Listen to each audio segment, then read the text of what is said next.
Dom starejših je precej dlje, zaključuje se vse, kar je v kleteh.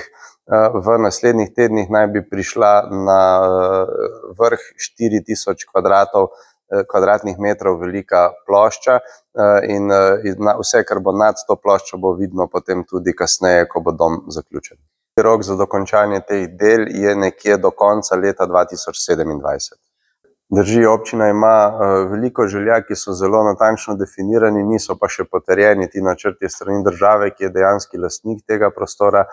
Želimo si v kletnih prostorih umestiti Rdeči križ Hrastnik, v prvo nadstropje pa dislocirano enoto VDC-ja, uradno kuhinjo vrtca Hrastnik ter medgeneracijski center za hrastniška društva. Jaz mislim, da je objekt odličen za ta namen in si želim, da z ministrstvom sklenemo dogovor do konca tega leta.